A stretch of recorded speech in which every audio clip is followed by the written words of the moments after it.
Hey, how's it going? Today I want to talk about a show I saw on Apple TV called See. So please take a look at my signs. I'm going to be spoiling. I'm not even going to try not to. Let me see how long ago that show came out, actually. I mean, it's relatively new. So I can't... Oh, 2019. That's not really old enough for me to say, oh, I can just spoil it without guilt. Or I don't know if even guilt is the right word, but regardless, I have to spoil it to talk about what I want to talk about. So, it is the story... Oh, I forgot.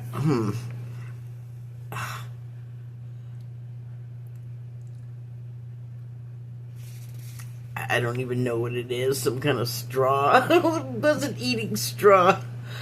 Okay, so I forgot to pay attention enough at the beginning to know what the hell precipitated this post-apocalyptic story.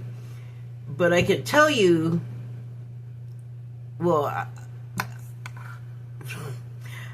I can tell you a stilted version of the story, so you and I are going to refresh my memory as I go back here and get the overview.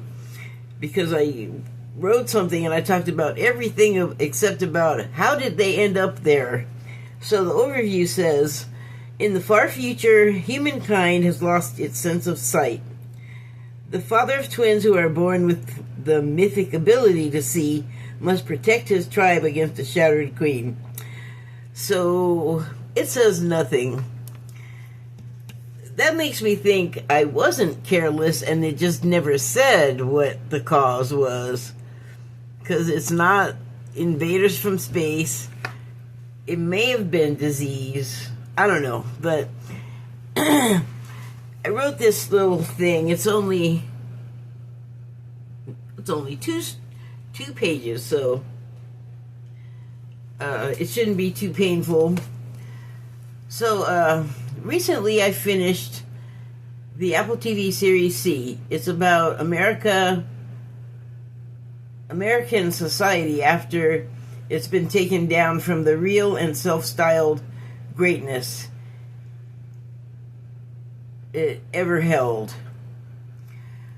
Judging from the wild green growth that's overrun the no longer maintained structures, whatever hit must have hit globally too.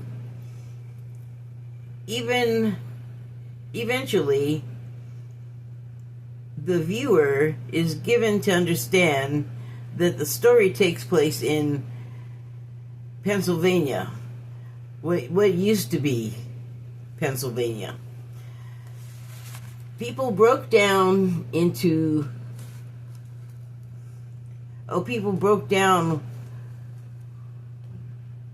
with... Wow. Broke down with civilization. Wait. Broke down with civilization... I don't know what with is in there. People broke down after civilization, into tribal groups. That was weird. Well, I wonder what I thought I was saying. And a widespread mutation has leapt genetic barriers so that the majority of those left are born sightless. The sightless people are...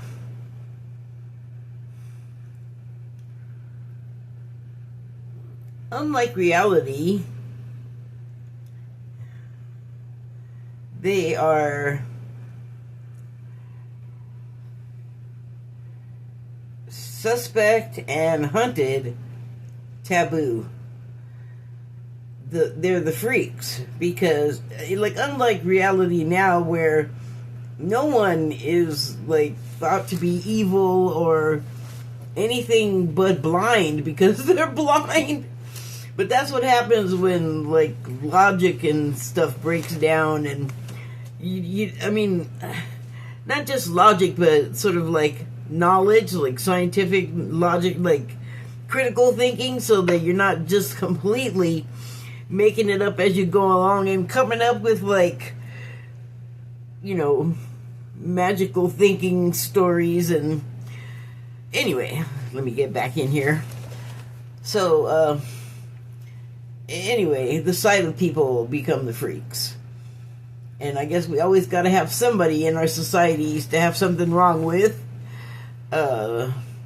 because Giant works like a hydroelectric dam whose generators were idle for probably a century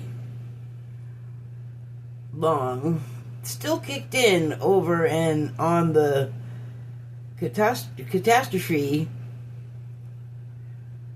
So it's so like up to 100 years is what I'm thinking it had been since there was like civilization and people could see and things were like they are now. And then about 100 years, it seems like about all it took for people to like just completely, the language is all screwed up. And it's English, of course, because it's an American show. But what was that movie with like Channing Tatum and Halle Berry and Tom Hanks, I think, Jupiter or something, and it was all like people reliving lives over and over, but they were in like all levels of society, from like really primitive, like I'm talking about, to super futuristic, like beyond what is available to us right now in reality. So it's that sort of deal. But that's all I want to say about that movie, because I don't want to confuse things. But so it just, what I'm saying is, it doesn't seem like it was very long ago that things were normal. But okay, let me just continue. If I can read my writing. Oh, so yeah, the generator kicked over and on, so that means it started up and stayed on. The catastrophe was wasn't so very far behind what I just was saying before. The breakdown was swift, possibly due to a majority-sighted society suddenly all going blind. Oh, shoot. All along blind would not be bothered. Wouldn't. Calm down there. Wouldn't, yeah, the people that were blind all along wouldn't be bothered, because that'd just be normal for them. Oh, that's not a wouldn't. So, yeah, oh, here's would, that it should be wouldn't. So the blind wouldn't be bothered. Cross that T. And, oh, it wouldn't be bothered, of course, and know exactly what to do in a world of the suddenly helpless. A wrong-minded man or woman would be king. They might be evil or wicked, narcissistic, greedy, and cruel. They didn't show that in the show, though. No before math at all. Like, they didn't say what happened. I thought maybe I just wasn't paying attention and missed it, but since the IMDb starts where it's like stories just going, no mention of why things are that way, and they really barely mention it. Like, I'm unclear if it was like a disease or some kind of natural disaster or some kind of contamination. Okay, So yeah, they didn't show that. No before math. Maybe someday they'll do a prequel. That might be interesting. What they did show was a scatter of fiefdoms ruled by a queen who's all appetites, impatient and immoral. Everyone and everything at her disposal to be used, abused, and discarded. The other lands and rulers, rivals and conquests to her. And she had the most annoying, imperious sing-song voice that was really high and into this annoying register. And she'd roll it up and down. And by the time you got to know her, you wanted to strangle her. And every time you heard that voice, it was like the nails on the chalkboard. You're like, ah! When is somebody going to get rid of her? Like, lock her up or strand her on an island somewhere? I mean, she's blind. She doesn't know where she is. What's she gonna do? Anyway, so yeah, everything at her disposal to be used, abused, and discarded. And the other rulers and rivals are conquests to her, or they are rivals and conquests to her. In the mountains and out to the fringes of the land that could be reached by foot or horseback. I spelled horse. The pen must not have made that. It looks like I spelled horse with a C, but the bottom half of the S, I don't think I pressed down hard enough. Where did horse with a C go? Oh, there it is. Oh yeah, I did try. I can see a mark. Just no ink took to it. So yeah, anywhere like on the fringes that could be reached by on foot or by horseback, or up in the mountains were sort of out of reach of this woman, this queen who just sort of was a destruction machine, basically, just so manipulative and such a liar. And just like the first scene you see of her, I'm not gonna describe it, but it sets the tone, like right there, you know, like, oh, wow, okay, that's what kind of person this is. Sorry, I don't know, I've just become real sensitive to certain scenes like this one lately, and it's just like, I don't want to see it, I don't want to know about it. If you can't like be nice when you're doing that stuff, I don't need to know. It's sex. Okay. On the fringes, horseback, many wander to live and be free of her or any intervention. The tribes fragmented and scattered, fighting amongst themselves and growing families. Everyone walking with sticks to act as staff, walking stick, and seeing aid. So, I don't know if people are familiar with like a blind person using a walking stick, but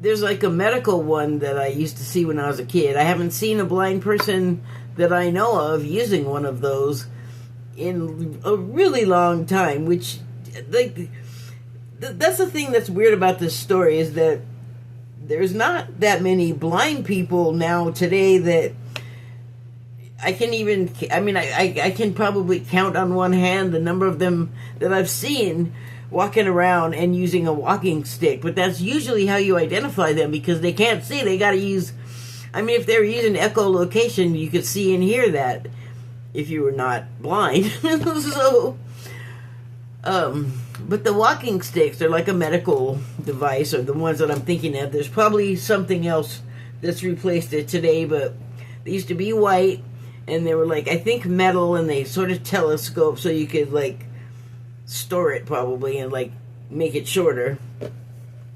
And then at the end, where it would touch the ground, like they could like sort of slide it along the ground, which is what they do in the show, except with just like branches, like actual sticks. So The medical one, though, at the end of the stick, instead of it just being a tip, I believe there's like something like a rollerball on like deodorant or something, that so that it just, the stick just travels and it's not, just scraping, or so that it rolls. But like I said, I haven't seen that in, man, there was definitely a 19 in the date the last time I saw that, so it was at least that long ago. Probably in like the 80s, the 1980s. It was a long time ago, like now that I'm thinking of it. Point is, if there was a lot of blind people in society, everybody would know what the hell I'm talking about and would have seen it all over. I haven't seen a blind person with a walking stick since the 80s. I'm sure there's been blind people around me and I just didn't realize they were blind. But like I said, I didn't hear anybody clicking to hear where to go or see a walking stick, so they're scarce. That's why this show, it's so weird that like the sighted people are now the few amongst the many. And in this show, because of I guess the context of everything that happened, and it's all been going on by the time the viewer sees it, so it's kind of like, it's well established with them, it's new to you. So, because, like I said, there's like not the science and critical thinking anymore, and it's just sort of mystical and like, you gotta build it, you gotta figure it out, you gotta make it, you gotta kill it, you gotta skin it, you gotta clean it, you gotta cook it. There's no like processed foods anymore. There was not even like in a normal, well not normal, but in other like post-apocalyptic disaster movies, people scrounging around and foraging for like old Cheetos or something. That's all gone. If not if there was that, because buildings and stuff are not destroyed. It's weird. I wish they would have given just a little clue. I probably missed some important point about why things ended up the way they did, but I wandered away from my point. So, the small number of sighted people in this blind society kind of, I think, probably matches what's real these days, but in the story, one of the soldiers is talking about the sighted people, and the sighted people are considered to be witches, and then they also happen to be related to the queen. They are actually the queen's sister's kids that are like the main sighted people. There's other ones, but they're a part of like this group of protagonists, because it's not just the queen, and it's not just the people on the land. It is the queen. The queen's family married someone from a different kingdom or land, and he was a slaver, so he's a total commoner. But the family is split up. Like I said, everything's fragmented. But the sister of the queen, the princess that has run off with this commoner, has these two kids, and they're sighted. And so one of the soldiers, I think of their own village, but this is after a bunch of stuff has happened, and what the sighted people do in these societies, in not just the one of the protagonists, but also like the rival tribes, they have their sighted people calling out where things are, and telling people where to shoot, like for the blind people, and they have it worked out. Like, they did this part really well. Actually, they did all of it really well, but when they were doing the fighting, the other side, like the enemy team, had like a kid, and he was like on a horse, I think, or he was conveyed somehow, because he was in like this little half cage thing. I don't know what was going on. He was there, so I don't think he was trying to escape. It was just the conveyance that he was in. for whatever reason, looked like that. And so he'd be like in like the front, sort of center-ish part of the troops, and then he would call out like on the clock, like where would they be? Like there were some archers above them on a cliff or something, on a wall, something like that. And the boy looked up and he said, "Oh, at your 11 o'clock," you know, and a couple of other like directional prompts. And they were nailing the other people as if they could see. So that was interesting. But what that person, that soldier or fighter, said to the mountain people that were of the princess with the sighted kids was, sometimes, like, with the soldier was discussing with the kid's father, who is played by Jason Momoa, and he's saying, or whatever, they're having this discussion about, I guess, the merits of having sighted people. It's just that their particular sighted people were thought to be witches, and so a lot of the other people in the world thought they were evil and wanted to kill them. And they're relatives of the queen, so they sort of escape it, but they were hiding out in the mountains, so that should give you an idea of how welcome they were in the society.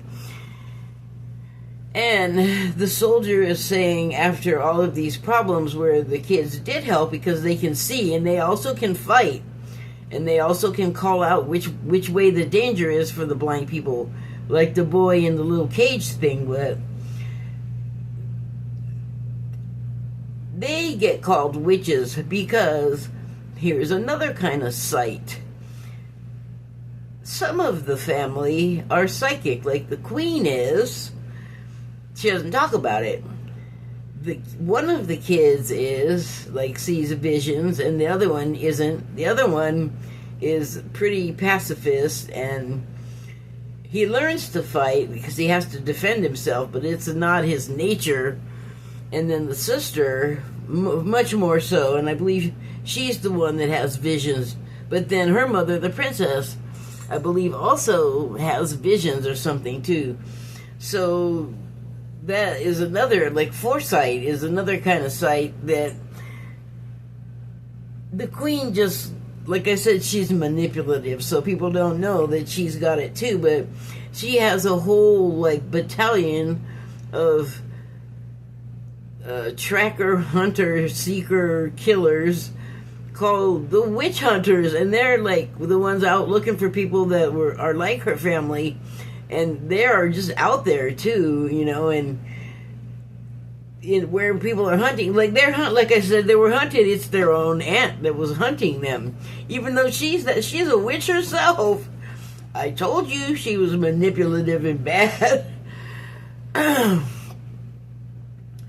So this show just kind of pointed out there's many ways to see, and then like the interactions amongst the cast, you know, there's family, and there's like a royal wedding arrangement where the princess is already married, but because of the queen, who forces a situation, there's like a throuple. But the woman, the princess, only like gets it on with her husband and becomes, unfortunately, the third guy whose castle everyone is now living in. The queen has just come in and appropriated, like literally just walked in and said, "Where's my master bedroom?" Basically, and then all of her entourage came in, and the princess, and they're dragging all kinds of people, and he's just like, okay, I guess I have to do this for my country. And then it just evolves to where he's in a cold, loveless marriage with the princess. Well, it's not that cold, but love-wise, it's ice cold. And he falls in love with her, of course, because unattainable. What are you doing, nut? So, okay. You got all of that. Let me just finish this. Where was I? Okay. Oh, that is not where I was.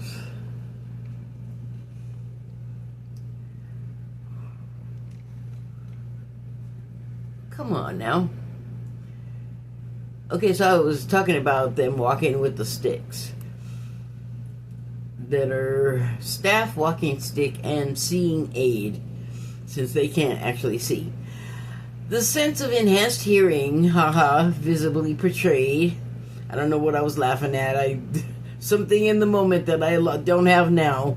But haha, it is, I guess. The choreography of the fighting was well done.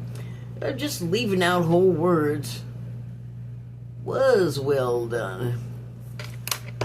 And I found it believable as much as possible, despite the obvious bias for the success of the protagonists. Because, here's the thing, like, it is said that when you lose your sight, your other senses become enhanced, and that makes sense, because you're depending on them more. So, this would apply to these guys in the show, these people fighting. There was no, like, gender restrictions for military service in this show. Like, if you could wield a weapon, you fought. And so, now I forgot what I was about to say. All right. So, presumably, all of the deaf people are going to have really sharp hearing, correct? And many times, Jason Momoa's character, whose name was, I can't remember. So I've already watched 2 other shows with multiple seasons since watching this last week. But, Baba Voss. So, Baba Voss or his kids would be fighting. And, his kids were Hanima and Kofun. And Hanima was like a really great fighter. Like, she had a talent for it. And like I said, she was the one that had, like, the visions a little bit. And,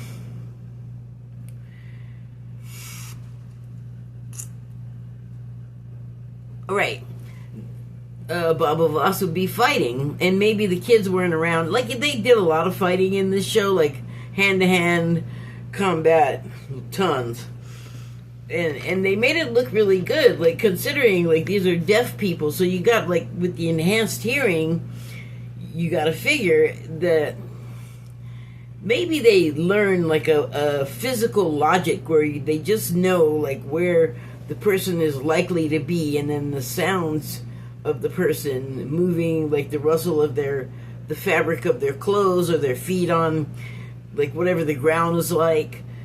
You'd have all these cues to make up for your loss of the visual cues. Although, if you were born blind, it's not a loss to you because you never had it. You can't lose what you never had. So, sometimes they'd be fighting and Baba Voss would... This is the thing that always gets me about watching the hand-to-hand combat in shows and movies, is that because it's not actual fighting and it's choreographed, if they don't do it like a dance so that it's fluid and each movement is continuous, you have those milliseconds of somebody standing there waiting. And so, surprisingly, that happened very little in this show, but there were times when it happened, and I'd just be going, what are you people waiting for? Why don't you turn around and lop that dude's head off? Like, what are you just standing there for? Milliseconds, but I noticed it. And in this show and other shows, I don't like it. You have to fix that because, look, all I can say is if you watch a kung fu movie from China, you don't see that pausing for whatever, like waiting a beat for the next person's move to come. You guys are like mind melded. You are moving fluidly because you are like slotted into each other's vibe. Like, you just know. So they did that really well, but there were times where I was like, how come these other dudes don't hear Baba Voss sneaking up to stab him with his big sword or whatever? And by the way, he was wearing like a Japanese style kimono situation for most of the movie. He was wearing loose, flappy clothes, so I guess that's the problem with being stoned when you watch stuff. You pick every single detail. But, you know, overall, it was a very good show. Let me see here. Let me just finish this. I think there's a couple of sentences.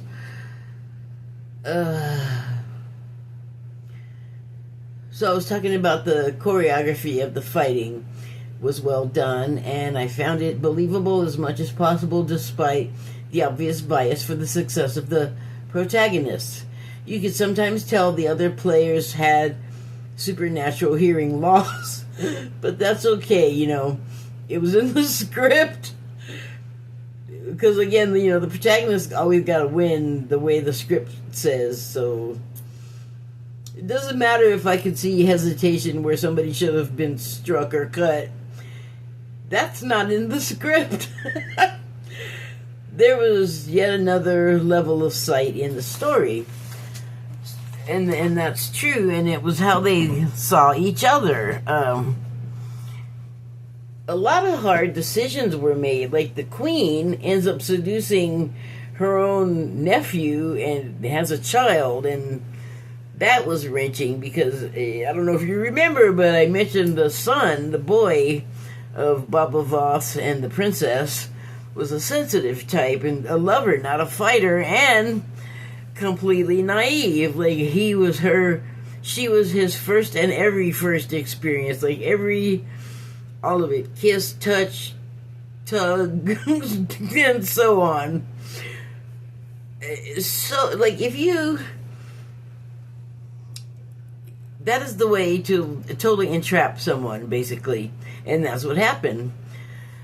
So, imagine what this kid went through, okay? Like, it's weird because he grew up on a mountain where they had, like, animals and stuff, that he would be so sort of naive about sex. Like, you'd think he'd have seen animals doing it, or even, like, kids seeing the animals doing it, they want to try it too. Kids want to do that anyway without any animals to look at, to be inspired by.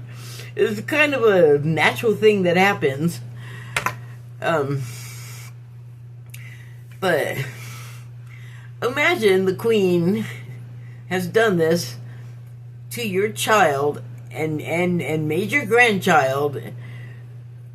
Everybody's, you know, their own cousin's uncle after this type of thing, and it's not good.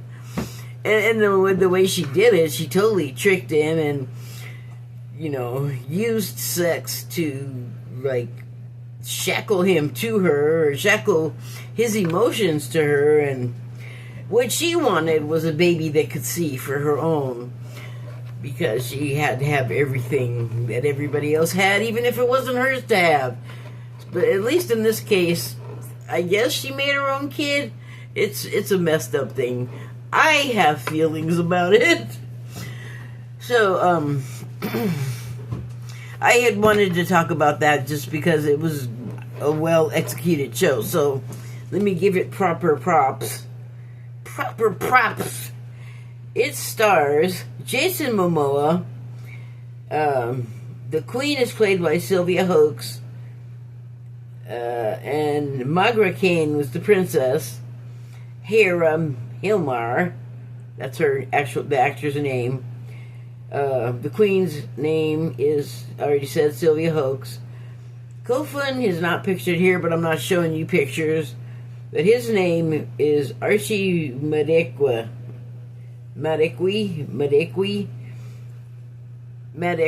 W-E. Madekwe. A young woman named Nesta Cooper played Haniwa. The only one I've heard of any of those so far has been Jason Momoa. I'm not going to name the whole cast. Alfre Woodard is in it. She plays like a medicine woman shaman named Paris. Dave Bautista is in it. He plays Jason Momoa's brother, Ido Voss. And hold on, there was another couple of bigger names that were in this. Joe Flanagan from Stargate Atlantis was in there, and I didn't even notice that it was him. But it says he played the military, and that I remember the character. He wasn't in it that much, and he wasn't focused on very much. Oh, wow. Oh, and Tantu Cardinal is in it. Cardinal, the indigenous woman, indigenous American actor. Tamara Tooney, who was the coroner on, I think, SVU, Law and Order Special Victims Unit, for a long time. There's an actress here. Her name is Brie Klauser. Klauser. Klauser. Klauser. And I think that she's in the Progressive commercials, and she plays the very deadpan character. They just gave her a song in the ad, like it's... Never mind.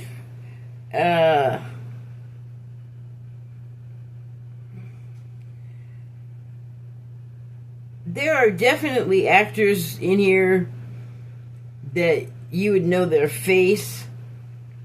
I don't know them by name, so I'm just going to assume that most people don't. So yeah, this was from 2019. But that's the cast that you have. And in a way, it connected with something that happened online today. I think it was today. Oh no, yesterday. Early this morning. Whatever. Some guy said something, and I, like an idiot, I responded to it, but I can't remember what he said, but my response was, he was saying that he hoped that, the country wasn't turning into like an agrarian future or something like that. And I was like, well, I don't know, man. I mean, I think we might be having a LITE version of that. And he was like totally against it. And he's like, no, why would we do that? That's hard work and we don't want to do it. And I was like, well, we we might have to.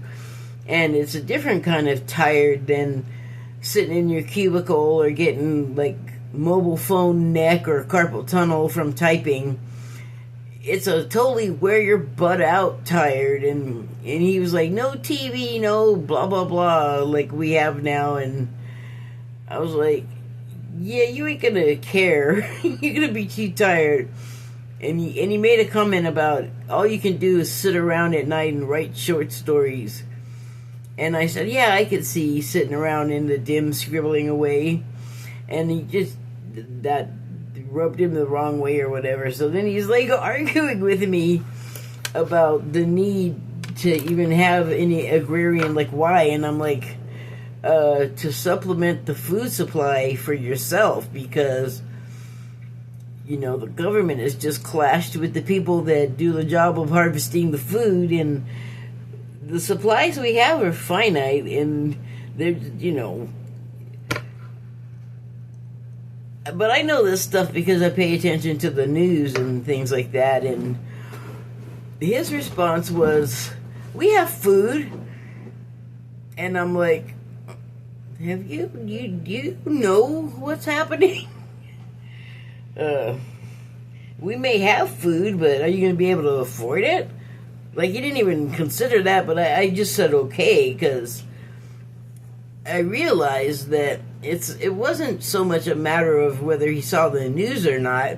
He may have seen it, but it's subjective, kind of, but it's also a matter of, like, where you are consciousness-wise, because on some level, that's not a big deal to you that things might run out. In fact, it's so little a deal that you don't even think it's going to happen because it never did before, which makes me think this dude ain't noticing what the situation has been for the past about 10 years now since, well,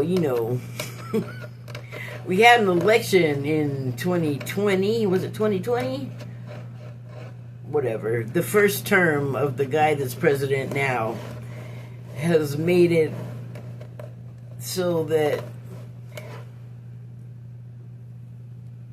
the ability that we had to sustain the same level of availability of the food, like, I'm wondering if you heard no broadcasts or anyone talking about fields with tomatoes, full of tomatoes rotting, or full of whatever. And I know that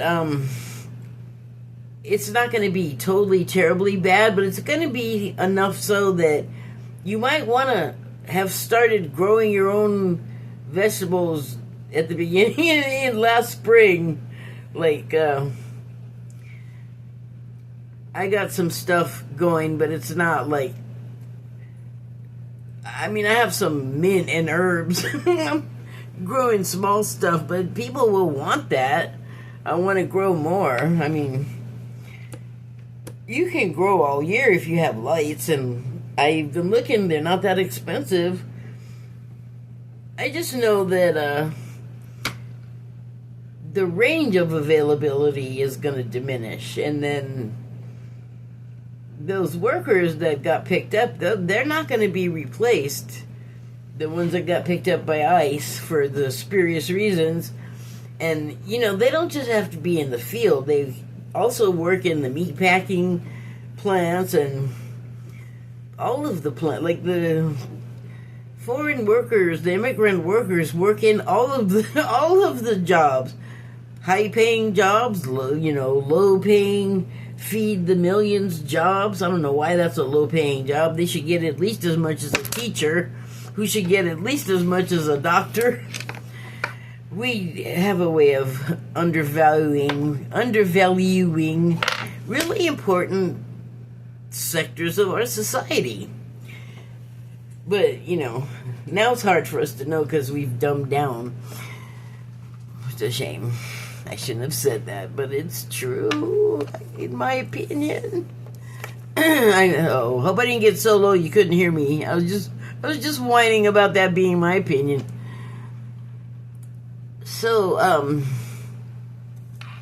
I pulled a Declarations of Mary Magdalene card, and it is the number 45 card, and it reads, "Presence is present when one is surrendered in the now." So I was thinking about how does that apply to, I don't feel like it applies so much to the show that I was just talking about. I think it's more about sort of that interaction that I had with that gentleman, but it does have to do with the show in the way that, like, what I have seen and learned about what the future could hold, I am not content to just trust that. I mean, I think it's a good idea to supplement what you can for inexpensive anyway, like, if you can grow it, why buy it? And I've thought for years about, like, making it easier for the people even out in the fields, because you can still have a raised garden in a commercial field. I don't see why not. It's the same dirt, just raise it up higher so it's not such a back-breaking task. And then maybe if you made it so that it was, both easy and both more efficient and easier for anybody to do, that we could get more people that weren't doing it before, that weren't willing to do it before. The need may call for more of us to show up and start doing that kind of work. I know, like, I wouldn't mind going and doing it, but I am in a wheelchair, so especially for someone like me, a raised garden would be like a good idea. Just spitballing on that, though. I just think about those things, and I feel like that other gentleman, the other gentleman, like, I'm not also a gentleman, that guy, once I started, like, making my points, it seemed like he was getting more and more angry, which, well, okay, what could that mean? Well, he, on some level, must have had an understanding of what I was talking about and didn't want it to be the case. Like, he definitely was like, no, we can do this. We don't have to do that. Nobody wants to work that hard. I can't believe I've come across someone that thinks that's a halfway good idea. I don't think I'm the only one, because I pointed out that the stuff that you're worried about now is you're not the same stuff you're going to be worried about. Like, it's going to be a different kind of fatigue. And also, if you're working particularly in some type of agricultural gardening capacity, you're in closer contact with the planet itself, which is good for all of us, except we don't really know that. Like, we hear a lot, I'm sure, because I know I do, get out in nature, and we should enjoy it more, because that's how it works for you, and it thrives off of us enjoying it, like our being there and really exchanging energy, just like we do with each other. There are people that we get together with that make us feel great, and also, if you get out into the woods and you're into that kind of thing, it makes you feel great. Or if you love the beach and you love that kind of thing and you get out there and you feel great.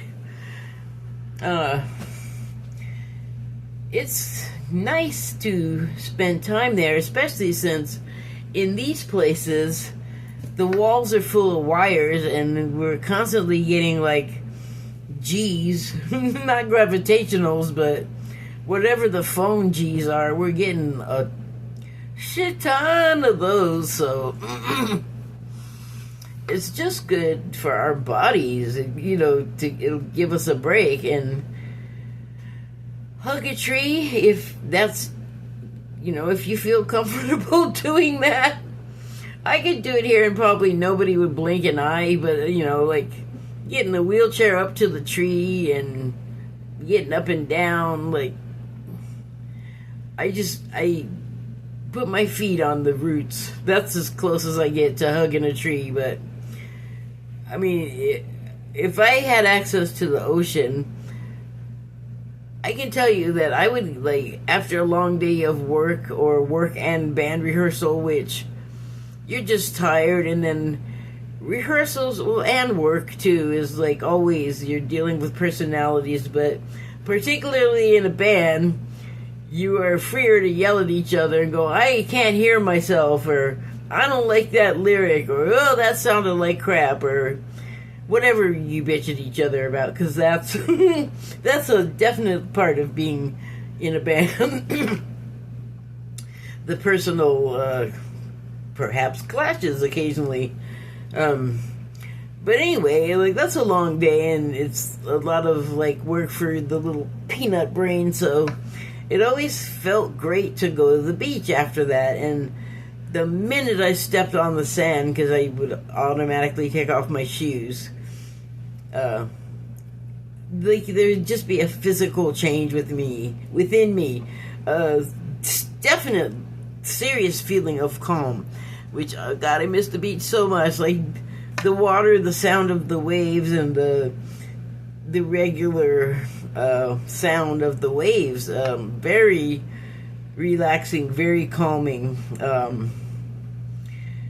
For a brief time, I lived in Venice Beach on the boardwalk. Like, you opened up the front door, there was like a few steps and a little gate, and then the boardwalk with a painted line on it and the traffic going both ways. But beyond that, it was the sand, and not too far away across the sand was the ocean, which at night you could hear when you're sleeping, and it was just the most beautiful. I could have lived there my whole life, except I got sick. I got sick and I lost my place in the sublet, so... Oh, because I lost my job because I was sick. Oh, yeah, it was great. But, I mean, it's fine. It wasn't, like, terrible. I've always been very fortunate and been able to find work, but this is not about me, is it? Nope. So, the interaction with the guy, my point is that it just reminded me that everyone has a different perspective. It doesn't have to be... I don't think, like, necessarily describing things as people's consciousness level is well enough understood by everyone to not feel like there's some sort of inferiority that's happening when someone is saying that. It just is sort of this, pretty much the same as if you are talking to a senior in high school, but you're in 5th grade. You know there's differences there, and it's that same type of thing.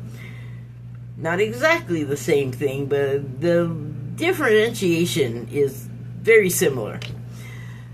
So, it's not an insult, is what I'm saying. And he just didn't see it my way. And I wasn't at all going to force him. Like, I've already had enough in the past couple of weeks, people... I forget that people on any social platform, sometimes they're just looking for a fight, you know, and I'm just all, I'll talk to everybody, blah, blah, blah, because if it's open and it's public and they let you do it, then you are, I mean, I thought it was pretty implicitly understood that people are going to talk to you, people are going to respond to you. And then, I don't know, like I said, some people are just looking for a fight. And then I also forget that some people just get really mad if you're, like, positive and upbeat or happy about something. Like, people, I don't know what that is. I mean, I guess it's the consciousness thing again. Like, they're just at that level where if something irritates you, you're going to jump all down the throat of the person irritating you, which, if you're at a different level, that ain't cool. But, you know, it's not like... You can be at the lowest level and understand that to be the case. You can understand that to be true. It's a choice you make. There's a lot of that involved. There's a lot of that involved with everything. So, I pulled a card from the Wild Unknown deck just because, I don't know, I was wanting to know what the animal magnetism was on this one. And I got the tiger, the white tiger. So, I was particularly drawn to the fact that it's white. White animals are on a level, like, prophetic about changes in us. I don't know where that's coming from, but, the white animals come at a time when changes in us, like as a collective of persons on the planet, are going through change at the same time. And that's kind of what makes it happen, is like everybody at the same time deciding that they want this change to happen, or they're tired of the way that things were happening, they want no more of it. Like, I watched a GFL video and it was talking about the No Kings marches, and it was saying that it's more than just a statement, it's more than just a showing that, you know, we want changes. They said it was like a, how did they term it? Something that you are dealing with from many past lifetimes and generations, where you were, you know, the subjects of kings, and they didn't treat you well, and they hoarded all the good stuff, and you got the scraps, you know, and, you know, all around the world, like people that have had their lands taken over by way of conquest, and everything that follows from that, which could be anything from slavery to raping and rioting. Like, none of it's really good. And then when you lose your way of life because suddenly you're a savage to these strangers that don't even know what you're doing or talking about, they just come in and decided your faith wrong, your belief bad. We're just going to get rid of it, and you're going to have ours, which is right, perfect, and number one. We decided, and it's like, well, we didn't get a vote. Well, you don't get to vote.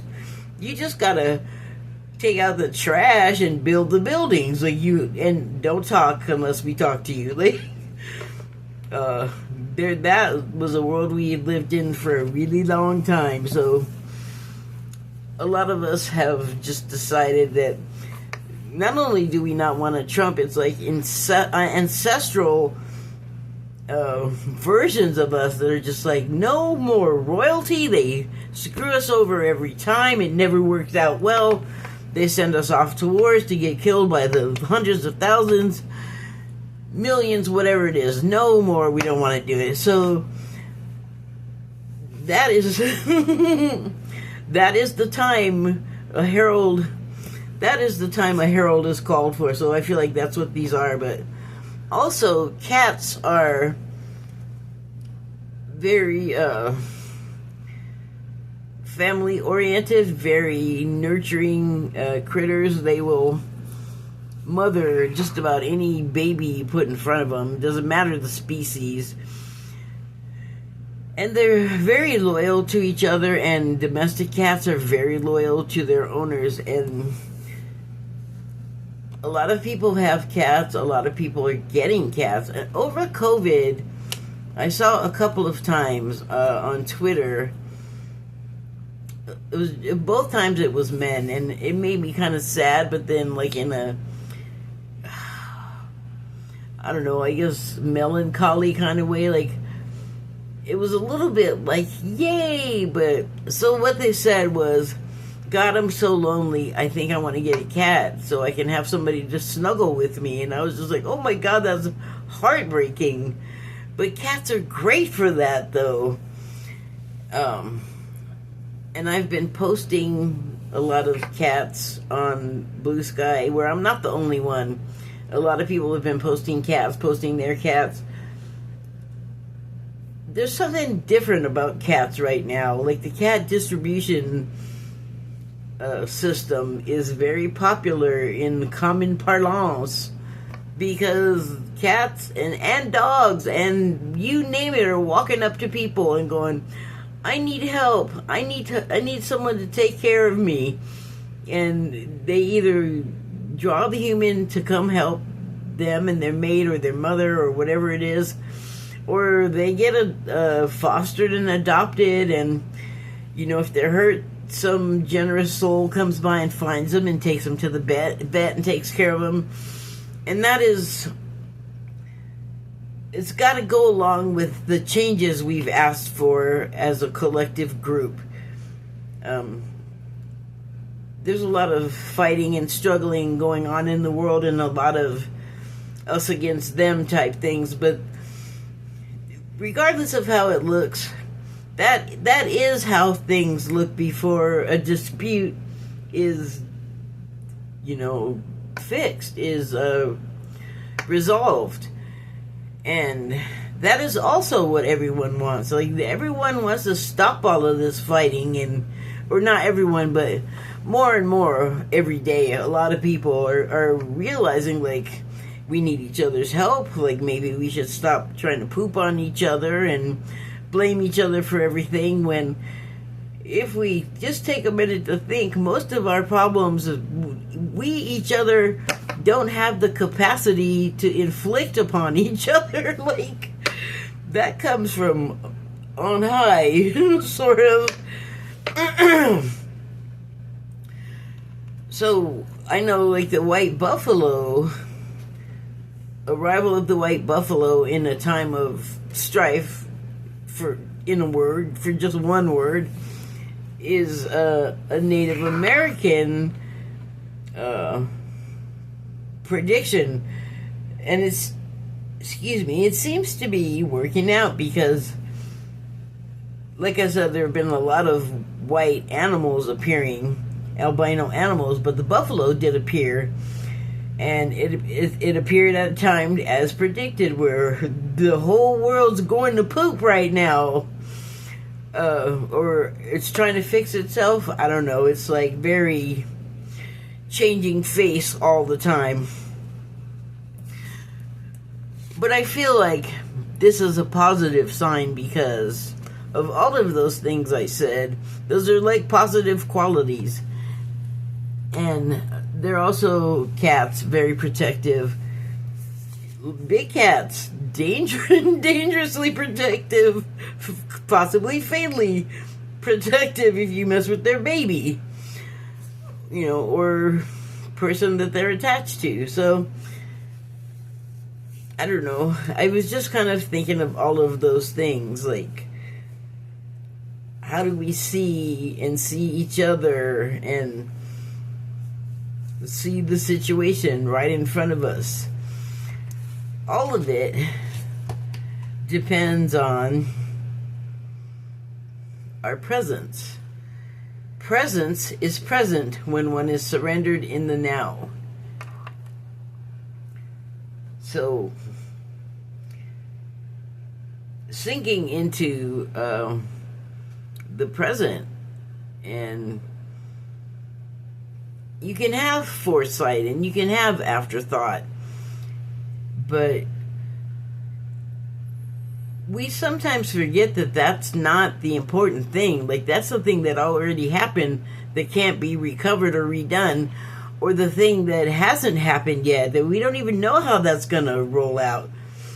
We don't know what it's gonna look like. We're just projecting. So that's not form. It's shape, but not form. In the present, in the right now, you can have an awareness of those things. And it makes it easier for you to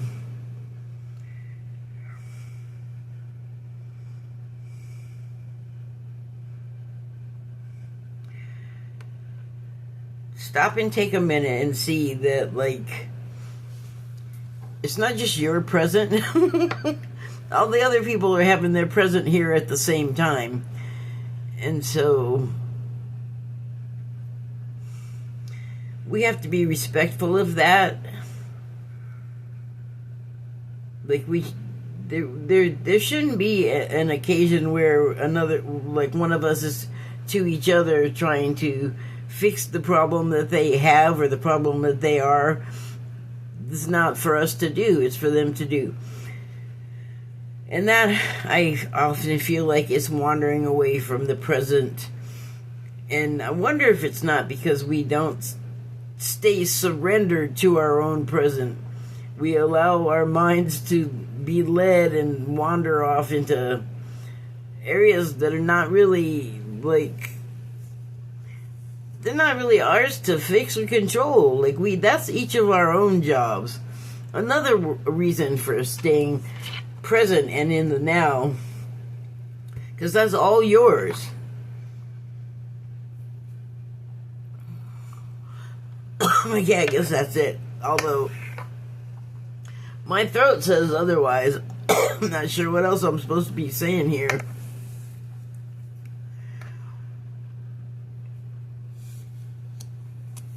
I don't know.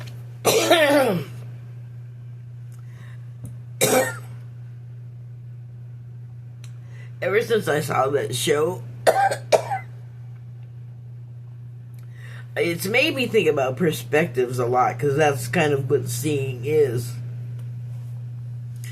And you can't expect everyone to completely 100% agree on something.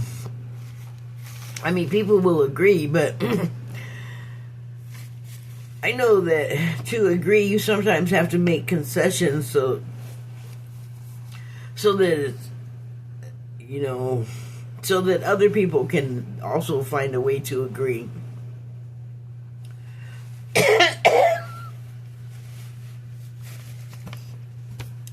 Okay, I'm gonna say thank you and good night. That I got him. I don't know what I'm gonna do.